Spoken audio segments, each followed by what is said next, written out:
وكفى والسلام على عباده الذين اصطفى أما بعد فأعوذ بالله من الشيطان الرجيم بسم الله الرحمن الرحيم قل هل ننبئكم بالأخسرين أعمالا الذين ضل سعيهم في الحياة الدنيا وهم يحسبون أنهم يحسنون صنعا وقال النبي صلى الله عليه وسلم من صلى يرائي فقد أشرك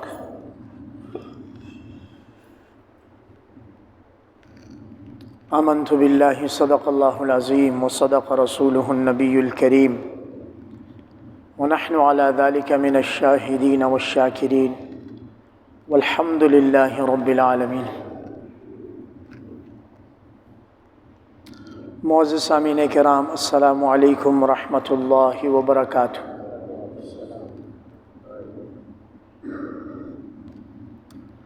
تمام مسلمان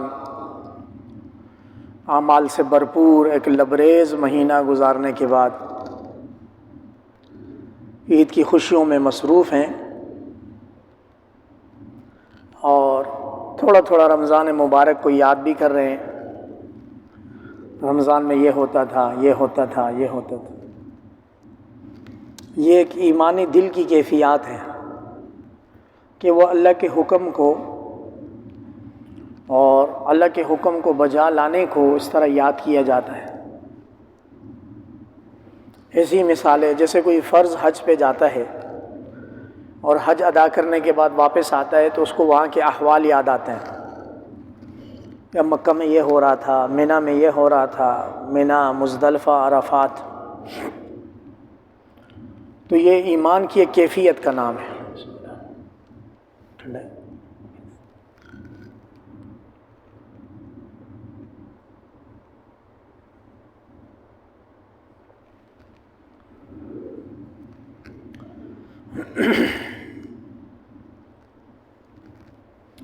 رمضان المبارک میں اللہ پاک نے جتنی نیک اعمال کی توفیق دے دی اس پر اللہ کے حضور شکر بجا لانے کی ضرورت ہے۔ سب کہہ دیجیے الحمدللہ رب العالمین۔ یہ سب اللہ کی مرضی اور اللہ کے حکم اور اللہ کی مدد سے ہو سکا، انسان کے اپنے بس میں کچھ بھی نہیں ہے۔ اب وہ جتنے نیک اعمال ہو گئے جو آگے زندگی میں ہوں گے ان کو ضائع ہونے سے بچانے کی فکر ہونی چاہیے۔ یعنی کسی طرح یہ کیفیت ہونی چاہیے کہ نیکی کر دریا میں ڈال، نیکی کر خود بھی یاد نہ رہے، یہ بھی اچھی بات ہے۔ نیکی میں تو مشقت ہے نا، اور نیکی کے بارے میں آتا ہے نیکی میں مشقت ہے، مشقت جاتی رہے گی، تھکاوٹ جاتی رہے گی، اجر باقی رہے گا۔ تو طے شدہ اصول ہے۔ ہم لوگوں کو اللہ پاک نے رمضان میں روزے رکھنے کی توفیق دی۔ شروع کے 20-23 روزے اچھے گزرے، آخری عشرے میں تھوڑی بہت گرمی ہو گئی اور گھروں کا کام بھی زیادہ ہو گیا، مارکیٹ بھی آنا جانا ہو گیا، بہت سارے کام، لیکن اس کے ساتھ روزے کا ایک مزہ تھا۔ ہر روز افطاری میں دل کو قرار اور معدے کو سکون ملتا تھا، اور جیسے جیسے ٹھنڈا پانی جان سے جاتا تو وہ اطلاع دے کر جاتا اب یہاں پہنچے، اب یہاں پہنچے، یہ ماشاءاللہ ٹھکانے تک پہنچ گئے۔ تو مشقت جاتی رہی، تھکاوٹ جاتی رہی، اجر انشاءاللہ اللہ کے ہاں ثابت ہوگی۔ یہی دعا ہے افطاری کے وقت کی دعا، ثبت الاجر ذهب الظمأ وابطلت العروق وثبت الاجر انشاءاللہ۔ پیاس چلی گئی اور رگیں تر ہو گئی، پیاس چلی گئی، پیاس ختم ہو گئی اور رگیں تر ہو گئی، انشاءاللہ اجر اور ثواب اللہ کے ہاں ثابت ہو گیا۔ اب وہ جو نیکیاں ہوئی ہیں ان کو ساری زندگی سنبھالنے کی فکر ہونی چاہیے، کیونکہ قرآن مجید 2 قسم کے خساروں کا ذکر کرتا ہے۔ ایک خسارہ اور نقصان وہ ہے جو سرے سے ایمان ہی نہ لائے، سرے سے۔ اور اللہ رب العزت فرماتے ہیں ان اللہ تعالی لا یغفر ان یشرک بہ ویغفر ما دون ذلک لمن یشاء۔ یہ اتنا بڑا خسارہ ہے کہ اس کو اللہ کبھی معاف نہیں کرے گا۔ یہ شرک کی حالت میں لاکھوں نیکیاں انجام دے دے، لیکن شرک کی برائی کی وجہ سے یہ نیکی اللہ کی طرف بڑھتی نہیں ہے، اللہ کے دربار میں قبول ہوتی نہیں ہے۔ یہ ایک خسارہ ہے، نقصان ہے۔ اور ایک بڑا خسارہ اور بھی ہے جو ایمان والوں سے تعلق رکھتا ہے، سماعت فرمائیے۔ قل هل ننبئکم بالاخسرین اعمالا، سورۃ الکہف آخری رکوع 16واں پارہ۔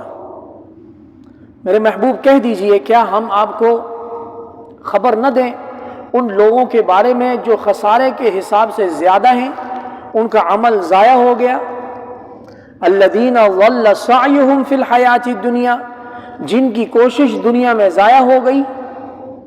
وہم یحسبون، اور وہ یہ گمان کرتے رہے، انہم یحسنون صنعا، کہ وہ تو بڑا بہترین کام کر رہے ہیں۔ یعنی زندگی دھوکے میں گزر گئی، اور اللہ کے دربار میں جب حساب کتاب کھلے گا تو کام خراب۔ اللہ کریم اس کیفیت سے ہمیں محفوظ رکھے۔ یعنی قرآن مجید کتنی پیاری تشریح کر رہا ہے، الذین ضل سعیہم فی الحیاۃ الدنیا۔ وہ لوگ ایسے نہیں تھے کہ ہاتھ میں ہاتھ دھرے بیٹھے تھے، بلکہ سارا دن ساری رات محنت کرتے تھے، اور محنت کرنے کے بعد آخر میں کوئی ان سے ایسے اعمال سرزد ہو گئے کہ ان کی ساری محنت ضائع ہو گئی۔ اس کو خسارہ نہیں کہیں گے تو اور کیا کہیں گے؟ مثال کے طور پر ایک شخص سارا دن کوئی نہیں کماتا، وہ خسارے میں ہے۔ لازمی سی بات ہے، جب کوئی کماتا نہیں تو خسارے میں ہے۔ دوسرا وہ شخص ہے جس نے سارا دن محنت کی، اچھا خاصا سرمایہ اکٹھا کیا، اب وہ ساتھ لے کر آ رہا ہے، اور راستے میں یا اس نے اس کو آگ لگا دی، یا ضائع کر دیا، یا لٹ گیا۔ کوئی ایک صورت ہو گئی جس کی وجہ سے اس کا سرمایہ اس کے ہاتھ سے جاتا رہا۔ یہ پہلے خسارے سے زیادہ خسارہ ہے۔ پہلے خسارے والا بندہ تو اپنی جگہ پر ٹک کے آرام سے بیٹھا ہوا ہے، دوسرے خسارے والے نے سارا دن محنت بھی کی، سب کچھ کیا، آخر میں آ کے دروازے کے پاس لٹ گیا۔ ان کو جدا کرو، ایک کو اس طرف ایک کو اس طرف، دے دو بیٹا، ماشاءاللہ ماشاءاللہ۔ اب اس طرف آ جاؤ، یہ ایک وارننگ ہے، وارننگ۔ اب اگلی وارننگ مسجد سے آؤٹ۔ تو خسارے دو طرح کے ہو گئے۔ ایک خسارہ بندہ سارا دن کام ہی نہ کرے، اس کو پروفٹ میں نقصان ہوتا رہے گا، اور دوسرا خسارہ سارا دن کام کیا اور دروازے پہ آ کے لٹ گیا۔ اب اس کو قرآن مجید کی روشنی میں دیکھیں کہ وہ لوگ جو سارا دن ساری رات نیک اعمال کرتے رہے، پھر ان سے کوئی ایسی غلطیاں سرزد ہو گئیں کہ جس سے سارے کا سارا نقصان ہو گیا۔ مثلا شرک ہو گیا۔ شرک ایک بہت بری چیز ہے جس کے بارے میں اللہ رب العزت کو فوراً جوش اور غضب آتا ہے کہ ہمارے ساتھ کسی کو شریک کر دیا آپ نے۔ یہاں تک کہ 24ویں پارے سورہ زمر آیت نمبر سماعت فرمائیں، لَإِنْ أَشْرَكْتَ لَيَحْبَطَنَّ عَمَلُكَ۔ ہمارے محبوب اگر آپ سے کہیں شرک سرزد ہو جائے، نبی کریم صلی اللہ علیہ وسلم جن کے لیے کائنات بنی ہے، ہمارے محبوب اگر آپ سے شرک سرزد ہو جائے تو آپ کے سارے اعمال چلے جائیں گے۔ اب بتائیں پیچھے کون بچا؟ یہ معاذ اللہ نبی کریم صلی اللہ علیہ وسلم سے شرک سرزد ہونے کا کوئی سوچ بھی نہیں سکتا، لیکن حضور کے ذریعے ہر امتی کو پیغام دے دیا کہ امت میں اگر کوئی شخص گڑبڑ کرے گا اس کے اعمال جاتے رہیں گے۔ دوسری قسم، یا ایھا الذین آمنوا لا تبطلوا صدقاتکم بالمن والاذی، جو آپ نے نیکیاں کی، صدقہ زکوٰۃ آپ نے ادا کی، فطرانہ ادا کیا، اس کو احسان جتانے کے ساتھ اور اس کے پیچھے اذیت لا کے، یاد نہیں ہے میں نے تمہیں اتنے پیسے دیے تھے، یہ اس نیکی کے پیچھے خسارہ، خود اپنی زبان سے نیکی کے پیچھے ضائع ہو گیا۔ ایک اور مثال، یا ایھا الذین آمنوا لا تقدموا بین یدی اللہ ورسولہ واتقوا اللہ ان اللہ سمیع علیم۔ یا ایھا الذین آمنوا لا ترفعوا اصواتکم فوق صوت النبی وَلَا تَجْهَرُوا لَهُ بِالْقَوْلِ كَجَهْرِ بَعْضِكُمْ لِبَعْضٍ أَن تَحْبَطَ أَعْمَالُكُمْ۔ اے ایمان والو، اللہ اور اس کے رسول سے آگے نہ بڑھو کسی معاملے میں بھی، بات کرنے میں، مشورہ کرنے میں، اقدام اٹھانے میں، اور نہ حضور کے دربار میں آواز بلند کرو ورنہ تمہارے سارے اعمال باطل ہو جائیں گے۔ بڑا خسارہ کیا ہے؟ اپنے ہاتھوں بڑا خسارہ ہے۔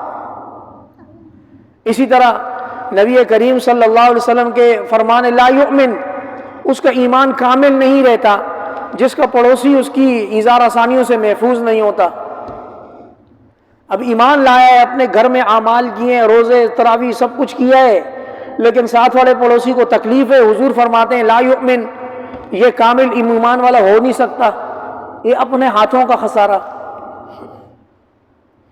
باتوں کا خلاصہ یہ نکل رہا ہے کہ نیک اعمال کرنے کے بعد ان نیکیوں کو ضائع ہونے سے بچانا بھی انسان کی اپنی جد و جہد ہے، اور اس کو یہ کرنی پڑے گی۔ دیکھیں کہ انسان کے پاس سونا نہ ہونا، وہ بے فکر سوتا ہے، رات کو اینٹ پر بھی سر رکھ کے سوتا ہے، پرواہ نہیں ہے، نہ ٹچ والا موبائل ہے نہ پیسے ہیں۔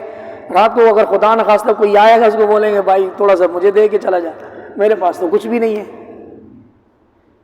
یہ ایک عام سی مثال ہے۔ اور اگر ایک بندے کے پاس گھر میں سونے کا بسکٹ ہے اور وہ ہے بھی 24 کیرٹ کا ملاوٹ بھی نہیں ہے اس میں، اب اس کو بیدار ہو کر سونا پڑے گا۔ یہی حال ایمان والے شخص کا ہے، ساری زندگی وہ بے فکر نہیں ہو سکتا۔ رمضان غیر رمضان اس کو لازمی فکر مند ہونا پڑے گا تاکہ اس کا ایمان محفوظ رہے۔ مثال سمجھ آ رہی ہے؟ رمضان گزرنے کے بعد ہم لوگ ایسے بے فکر ہو گئے جیسے ہماری ڈیوٹی پوری ہو گئی۔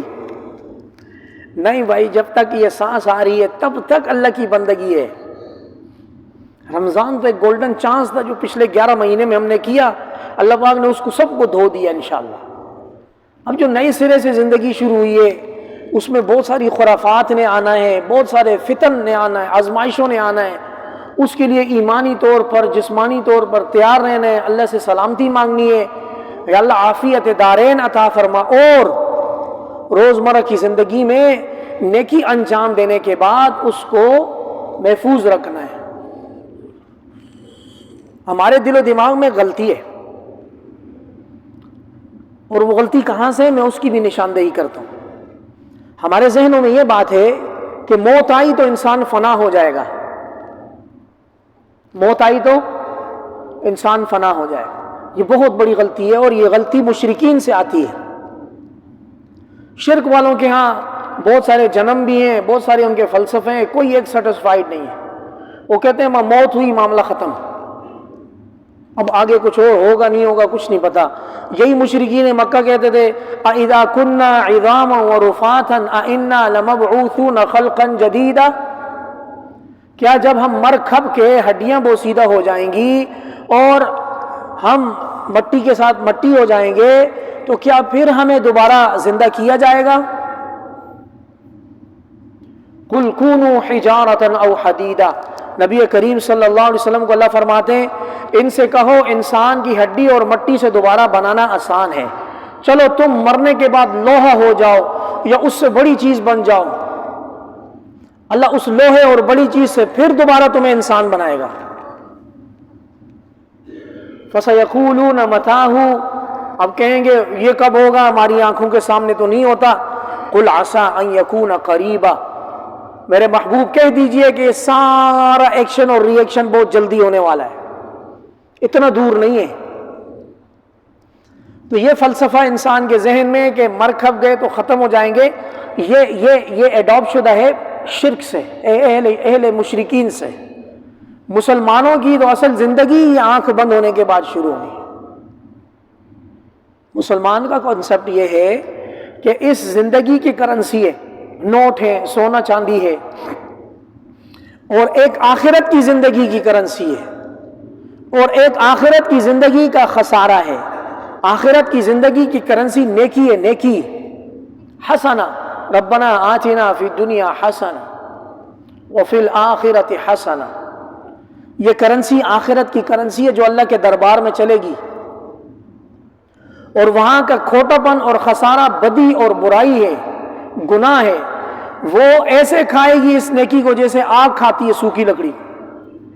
ان الحسد یاکل الحسنات کما تاکل النار الحطب، یقیناً حسد نیکیوں کو ایسے کھاتا ہے جیسے آگ سوکھی لکڑی کو کھاتی ہے۔ اب یہ جب دھوکے کی آنکھ بند ہوگی، حقیقت والی آنکھ اللہ کے دربار میں کھلے گی، پھر انسان پریشان ہوگا، ہو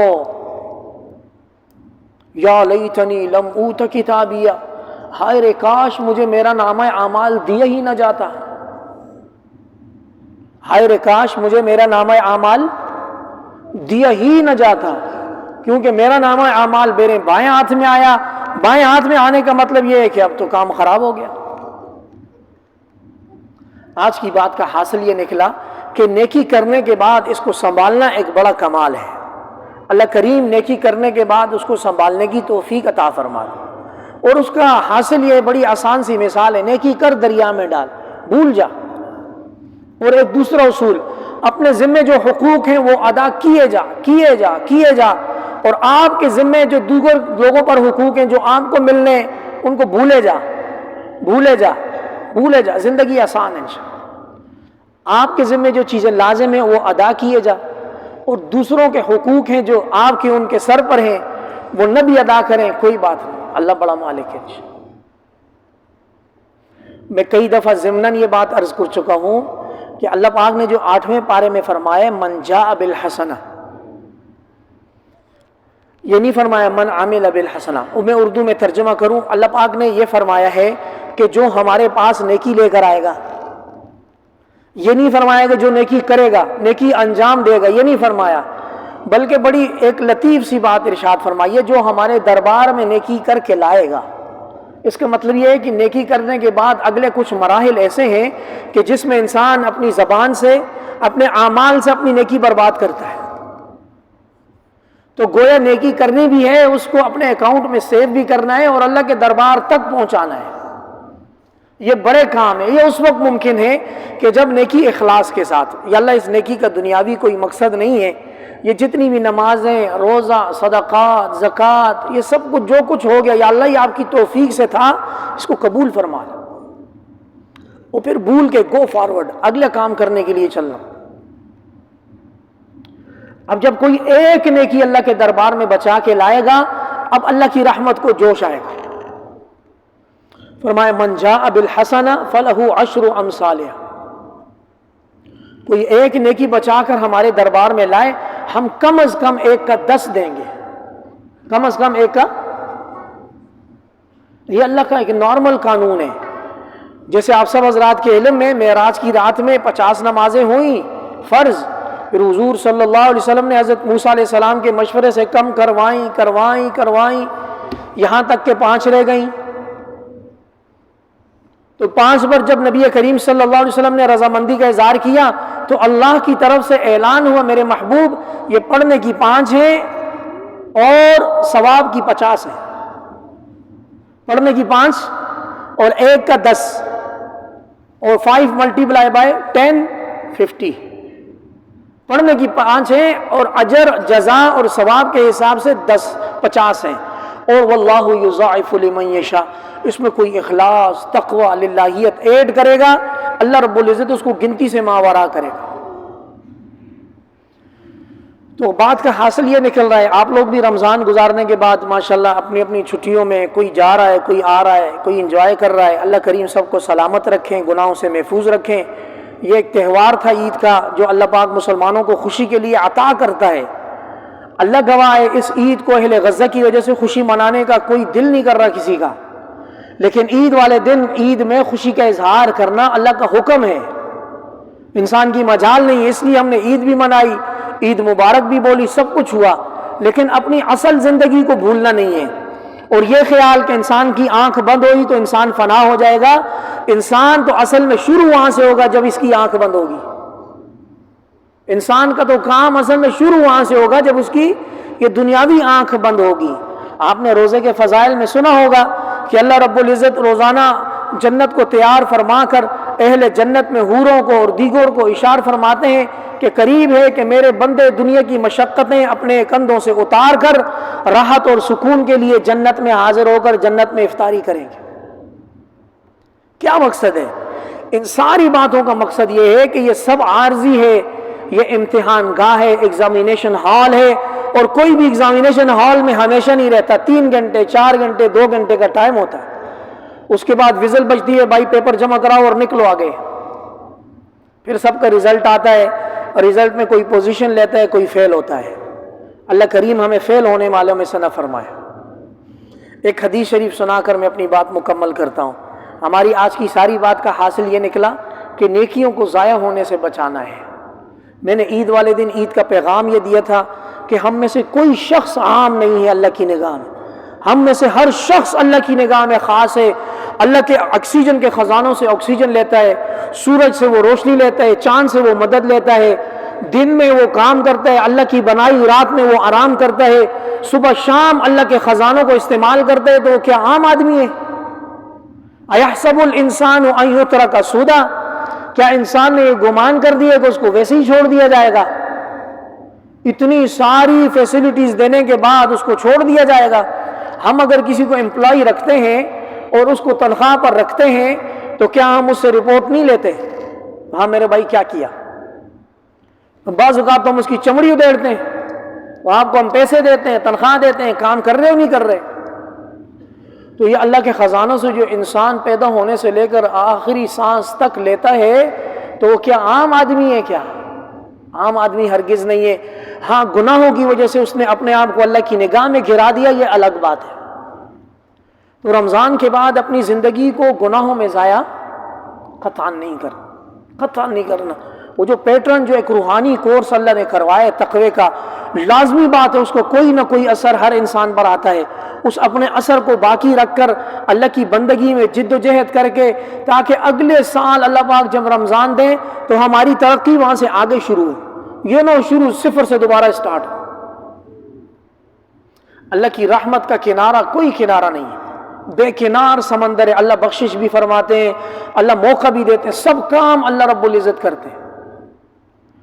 لہٰذا اس بات کو یاد رکھنا ہے کہ اپنی نیکیوں کو ضائع ہونے سے بچانا، اپنی نیکیوں کو ضائع ہونے سے، یہ اب آپ کو فکر کرنی یار کیسے بچانا۔ کہیں کوئی سوال ہو تو آپ نماز جمعہ کی بات کر سکتے ہیں، اللہ پاک نے دل میں جواب ڈالا تو دے دیں گے، ورنہ بزرگوں سے کتابوں میں دیکھ کر جواب دیں گے، لیکن کوشش کریں گے رہنمائی کرنے کی۔ نبی کریم صلی اللہ علیہ وسلم نے فرمایا، بڑی عبرت والی حدیث ہے، فرمایا مفلس کون ہے، غریب مسکین کون ہے؟ صحابہ کرام نے اپنے اپنے طور پر جواب دیا، کسی نے کہا پیسے نہ ہو، یہ ہو وہ ہو۔ نبی کریم صلی اللہ علیہ وسلم فرمایا نہیں، آپ لوگ جو بتا رہے ہیں اس میں سے کوئی بھی مفلس نہیں۔ مفلس وہ ہے، راولپنڈی کا ایک اسکول ہے، انہوں نے بچوں سے ایک ورکشاپ کروائی ہے اس حدیث پر، بہت پیاری ورکشاپ کروائی۔ ایک ٹیبل سجائے، ٹیبل سجا کے چھوٹے چھوٹے گلاس رکھے، اور ایک گلاس میں چاکلیٹ رکھی ہیں، ایک گلاس میں موتی رکھے ہیں، ڈائمنڈ، گولڈ، اس طرح کی چیزیں رکھی ہیں، کچھ گلاس خالی رکھے ہیں، کچھ گلاسوں میں کانٹے اور بدبودار چیزیں رکھی ہیں، اور اس حدیث شریف کو ڈسکرائب کیا۔ نبی کریم صلی اللہ علیہ وسلم نے فرمایا مفلس کون ہے؟ پھر خود ہی تشریح فرمائی، مفلس وہ ہے جو احد پہاڑ جیسی نیکیاں لے کر قیامت والے دن آئے گا۔ احد پہاڑ جیسی نیکیاں، آپ لوگوں نے جس نے احد کا پہاڑ دیکھے اس کو اندازہ ہوگا احد پہاڑ کیا چیز ہے۔ اب جب قیامت میں حساب کتاب کے لیے ترازو لگے گا اور اس کی نیکیاں تولی جا رہی ہوں گی تو بندے آنا شروع ہو جائیں گے، یا اللہ یہ ماشاءاللہ نیکی کرنے والا آیا ہے، یا اللہ اس کے میرے تو اس نے پیسے دینے ہیں، میرے تو اس نے یہ حساب دینا ہے۔ اب وہاں دنیا کی کرنسی تو چلے گی نہیں، میں کہتے رہتا ہوں یہ نیکی آخرت کی کرنسی ہے۔ اب لین دین دیکھیں، اس کی احد پہاڑ جیسی نیکیوں میں سے اٹھا کر ان کے گلاسوں میں ڈالا جائے گا، یہ لے بھائی، اس میں حق رہتا ہے، یہ لے، وہ راضی ہو کر جائے گا۔ جس کا حق مارا ہوا ہے وہ اس کی نیکیاں لے کر راضی ہو کر، اور قیامت میں بندہ کوئی کم نیکی پر راضی بھی نہیں ہوگا، یہ میں بتا دوں۔ اگر کسی کے 10 روپے یہاں رہے نا، وہاں وہ 10 ارب وصول کرے گا، میں کہا یا اللہ یہاں تو پیسے نہیں ہیں، اب تو یہ جو کرنسی ہے یہ دو۔ ایک نیکی کے لیے ایک شخص اپنے ماں باپ بیٹا بیوی بہن بھائی سب کو بولے گا میرے قریب نہ ہو، خبردار جو میرے قریب آیا آج کوئی، مجھے اپنی جان کی فکر ہے اور آپ لوگ ابھی میرے پاس آ رہے ہیں۔ تو اب جب اس کی نیکیاں ختم ہو جائیں گی احد پہاڑ جتنی، اور حساب کتاب والے حقوق والے پیچھے کھڑے ہوں گے، وہ آ جائیں گے یا اللہ اس پہ بھی حساب باقی ہے، اب اللہ رب العزت ان کی برائیوں میں سے برائیاں لے کر اس کو دیتا رہے گا۔ نتیجہ سب لوگ اس کا حساب کتاب کلیئر کر گئے، کوئی نیکی دے گیا کوئی برائی دے گیا، کرنسی کا ایکسچینج دیکھ رہے ہیں آخرت میں۔ اس لیے میں عرض کرتا ہوں اپنی نیکی ضائع نہ کریں، چنانچہ اس کے بارے میں حکم ہوگا جہنم، کوئی کچھ نہیں کر سکے گا اس وقت۔ اللہ کریم ہمیں اپنی نیکیوں کو ضائع ہونے سے بچانے کی توفیق عطا فرمائے۔ جو نیکی ہو اس میں اخلاص للہیت ہو، اللہ کی مرضی مد نظر ہو، دنیا والوں کی نگاہوں میں چھوڑ دیں، کچھ بھی نہیں ہوتا بھائی۔ حضور نے فرمایا من صلی یرائی فقط اشرک، جس نے دکھلاوے کے لیے نماز پڑھی اس نے شرک کر دیا۔ قیامت والے دن کہا جائے گا جاؤ جس کے لیے نماز پڑھی اس سے نیکی لے لو، اور میں نے آپ کو بتا دیا قیامت میں کوئی بھی نیکی اتنی آسانی سے نہیں دے گا۔